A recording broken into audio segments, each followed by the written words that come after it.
les femmes. Eh non, il aime trop sa femme. Il aime trop. Bon, voilà la femme là, alors qu'on dit qu'on aimait là. C'est avec qu'on envoie chaque jour s'opérer. Aimer une personne, c'est l'aimer telle qu'elle est. C'est ça on dit aimer quelqu'un. Et ce qui est surprenant, c'est que c'est ceux-là que vous dites que c'est homme de quoi. Parce que je n'aime pas appeler le mot là. Nous sommes tous les enfants de Dieu.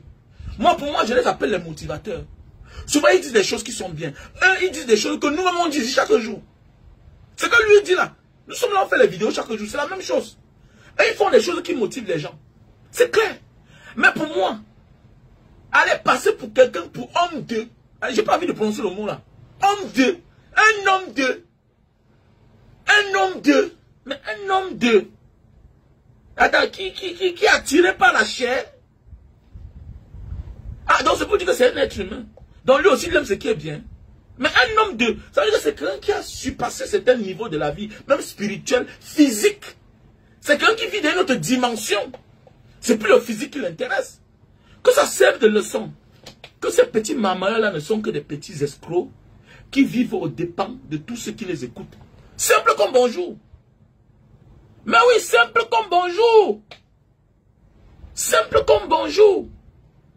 Je peux peut-être fauter. Vous allez dire que non, c'est un homme, il aime le physique. Mais attendez, regardez cela. Tu parles mal, je te bloque. Il n'y a pas besoin que tu sois ici là. Ok? Celui qui va parler mal, il sera bloqué. Celui qui va venir parler mal là, il sera bloqué. Non, c'est clair. Mon direct n'appartient pas à ceux qui ne sont pas d'accord. La contradiction est bien. Mais si tu veux venir parler mal là, que c'est homme de, le homme de là, moi je te bloque, je m'en fous de toi. Hein? Je m'en fous de toi. Ils sont nombreux à pousser les femmes dans le piège. Si tu m'imposes à faire quelque chose et que demain je trouve la mort, c'est que tu m'as tué. C'est que tu m'as tué. Ce que tu m'as tué. Ton assassin n'est jamais loin. Ton assassin, c'est aussi celui-là qui te pousse à la faute. Qui connaît qu'en faisant telle chose constamment, c'est lui-même qui est là obèse, c'est lui-même là qui a le gros ventre, c'est lui qui est là avec les fesses, c'est lui qui est là, mais c'est lui qui pousse la pauvre fille d'autrui d'aller se faire opérer.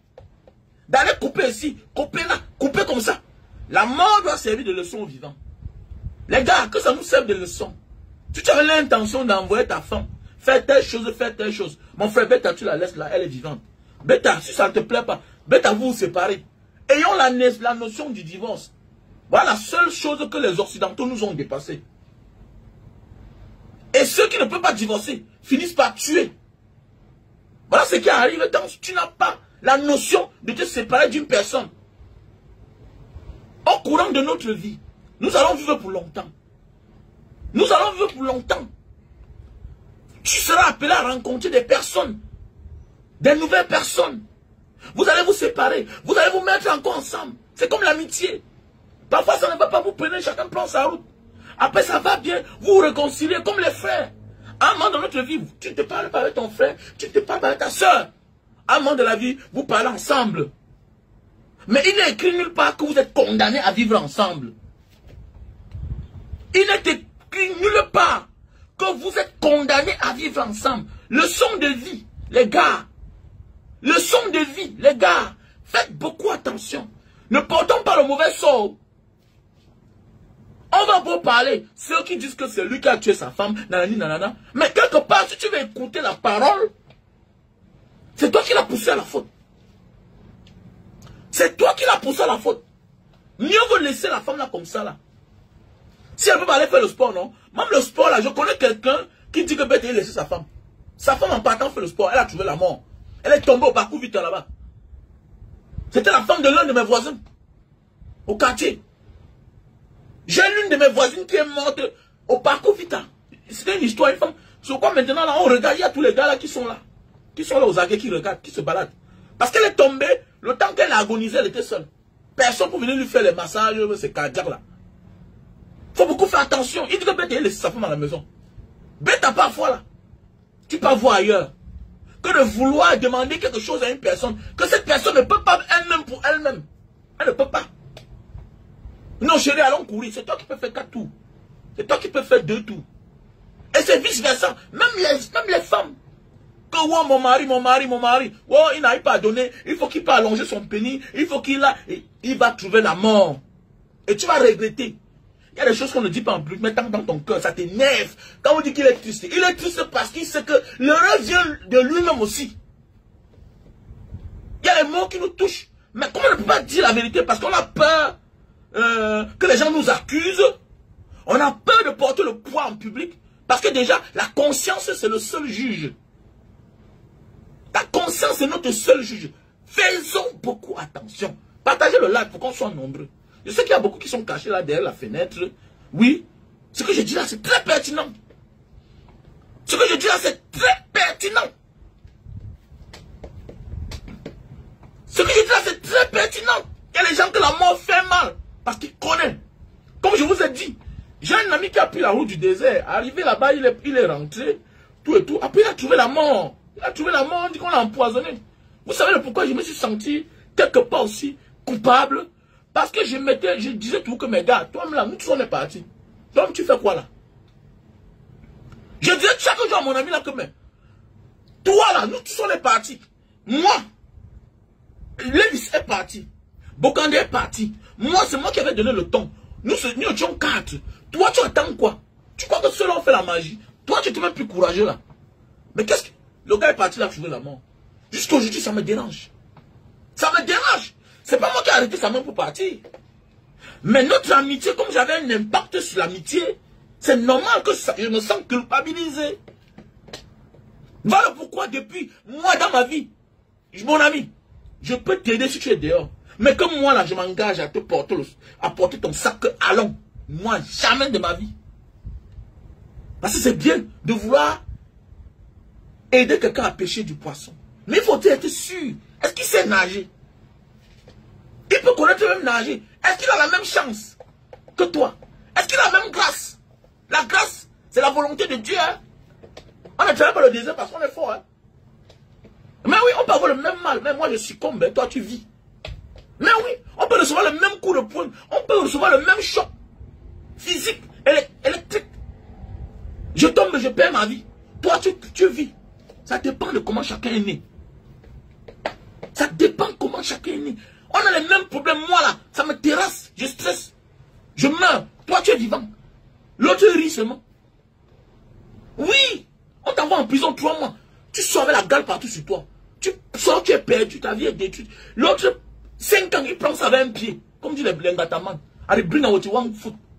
Il dit, il amène ça avec un pied en Chine. Il dit que, mais attendez. Il dit que 5 ans, c'est quoi? Il dit que 5 ans, la Colgate grand. La Colgate. C'est la Colgate. Il se brosse avec 5 ans là. Pour lui, 5 ans n'est rien. 60 mois. Il compte ça en 60 mois. Donc c'est pour dire que faisons beaucoup attention. Leçon de vie. Oui, Evelyne. Oui, Evelyne. Leçon de vie. Leçon de vie. Nous sommes nombreux là parfois. Nous sommes l'une des causes des malheurs de certaines personnes. Dans l'ignorance. Parfois, on reste en public, on parle. Vous avez vu l'autre jour notre grand frère, on l'appelle qui là? Mitumba. Mitumba dit qu'il a sorti avec ses actrices, Il oublie que dans un pays normal, comme il sort pas, on a mis les menottes, il parle en riant. Mais il oublie qu'il est un prisonnier. Mais oui. Il oublie que ce qu'il est en train de dire là, ça risque d'impacter négativement dans le foyer de ces artistes. Certains qui sont mariés aujourd'hui. Manque de professionnalisme. Non seulement tu es un prisonnier, parce qu'on va t'ouvrir une enquête pour chercher à savoir. Attends, tu ne les forçais pas. Ce n'était pas contre eux. Ou bien c'était par leur volonté que tu sortais avec elle. Parce que tu peux utiliser ton scénario en tant que le producteur, acteur principal des films, avec ta position, pour influencer sur elle, pour qu'elle te cède le corps. Mais oui. Tu peux, peut-être, pour une quelconque promesse, pour lui donner un rôle, il faut qu'elle te donne les fesses. Dans un pays normal, une Tumba d'abord, on l'arrête, on le met d'abord dedans. Dans le pays qu'on a besoin. Qu'avant de venir parler tes conneries là, que tu as fait au Cameroun, mon ami, on te met d'abord dans ta place. Et c'est récent là. Ils sont nombreux là. Ils sont nombreux là, les prisonniers. Quand on dit qu'ils ne sont même pas wise, quand on dit que dans la vie là, les futurs leaders doivent être ceux-là un jour qui ont été malades, ils ont vu la mort. Ou bien ceux-là qui étaient les aventuriers comme les nous là. Quand je dis à mes amis, mes frères, engagez-vous en politique. On a trop à donner sur Facebook. Arrêtez de porter le sac des gens. Arrêtez de porter le sac des gens. Vous avez voyagé, vous avez vu la lumière. Vous parlez fort. Non, tu sais que c'est un intellectuel. Il a les diplômes. Un intellectuel ne veut pas dire qu'on a les diplômes. Il y a une différence entre diplômé et intellectuel. Un intellectuel, c'est la compréhension. C'est la compréhension. Ce n'est écrit nulle part qu'un intellectuel, c'est un diplômé. Il y a les diplômés à la solde d'eux. Il y a les non-diplômés qui sont là au profit des autres. Qui créent des choses, qui développent les choses. C'est ça le problème, voilà la différence. Certains voyageurs, comme ils ont la tête nulle quand tu discutes avec eux, ils ne veulent pas t'écouter. Ils disent non, man, je ne peux pas m'engager en politique. Je dis, mais attendez, le député de ta ville, là, il connaît parler français. C'est parce qu'il était un commerçant. Est-ce que le maire de ta ville, là, qui est un député, qui est maire RDPC, là, est-ce qu'il connaît même écrit son nom? Est-ce que tu l'as même vu passer un jour à Canal 2? Mais il est député depuis 20 ans, depuis 30 ans, il est maire. Mais toi, tu as vu la lumière. Il y a les choses dans la vie. L'école, quand tu allais loin à l'école, tu n'es pas différent de quelqu'un qui a voyagé. Mais la différence de quelqu'un qui a voyagé, toi, c'est qu'il a une longueur d'avance sur toi. Parce qu'il peut s'exprimer en plusieurs langues. Il a vécu les faits. Il a touché. Un homme qui a voyagé, c'est un grand. C'est un monsieur, quand il parle, on ferme la gueule. Je n'aurai aucun complexe devant quelqu'un qui a fréquenté. Je respecte ton parcours scolaire. Mais, ne prends pas ça pour me dire que, hey, toi, tais-toi quand on parle. Je te dis, comme me gabe. Et tu ne comprendras rien. Comme Dombal. Tu ne comprends rien. Je te jette. Je t'amène au moins dans 5 langues. Je te paie. À part la langue du colon, tu connais parler quoi? Oui, tu as le doctorat. Voilà David Eboutou. Si on lui demande que parle l'anglais, il ne connaît pas. Si on dit à David Eboutou que bon, parle français, tu connais parler français? Oui. À part ça, tu connais encore quelle langue? Je connais parler arabe. Je parlais dans tous les continents. J'arrive comme si j'étais chez moi. Rien ne m'impressionne parce que je suis un aventurier. Je suis un aventurier. Aller fréquenter ailleurs est différent d'un aventurier. La domination du monde est basée sur l'exploration. Quand tu es un aventurier, tu es comme un explorateur. Et parce que nous, on en prend la mauvaise manière sur nous-mêmes. Quand c'est un Européen qui travaille dans la bananerie, on dit qu'il est un expatrié. Mais quand c'est nous, non, c'est un immigré. C'est un aventurier. Non, nous sommes les explorateurs. Nous sommes les explorateurs. On découvre. Voilà pourquoi jusqu'à aujourd'hui nous contrôlent. Ils connaissent le monde, ils ont écrit la carte. Mais à leur manière à eux. Ils positionnent chaque continent où ils veulent. Eux, ils disent qu'ils sont en haut. Alors que la Russie, là, la Russie que vous voyez là, est voisine avec les États-Unis. Mais nous, dans notre tête, on pense qu'ils sont très loin. Donc faisons beaucoup attention. Un homme qui a voyagé, c'est quelqu'un que quand il parle, on doit fermer la gueule. Mais hélas, ne confondez pas. Il y a un intellectuel, ça peut être ton grand-père du village. Parce qu'il a le sens de la compréhension. Il avait la compétence de gérer toute une famille. Sans la guerre, on ne sortait pas la machette. Mais il y a les diplômés là, qui ne peuvent même pas gérer la copine. Il n'a que le nom de père, irresponsable devant Dieu et les hommes. Il ne connaît pas prendre en charge sa seule fille qu'il a. Il ne connaît pas prendre en charge même ses propres parents. C'est un diplômé. Un intellectuel ne peut pas avoir l'argent et ses parents souffrent. Jamais de la vie. Un diplômé, doctorat, professeur, le jour où sa mère meurt ou bien son père meurt, c'est le jour-là qu'on refait la maison en carabote, en planche. Mais c'est là où il sort. Quand il vient, il dort à l'hôtel. Mais tu ne verras jamais un homme diplômé qui est un intellectuel, qui a le sens de la compréhension, laisser sa famille dans la misère. D'abord, priorité, quand il a son argent, il change d'abord le cadre de sa famille. Mais alors qu'un homme qui a les diplômes, quand il vit bien, vous profitez vous allez profiter de lui. Peut-être le jour où on dit qu'il est malade, c'est la tradition. C'est le jour où, d'abord, personne ne profite de lui la majorité du temps. Parce qu'il vient construire la maison quand les parents sont déjà morts.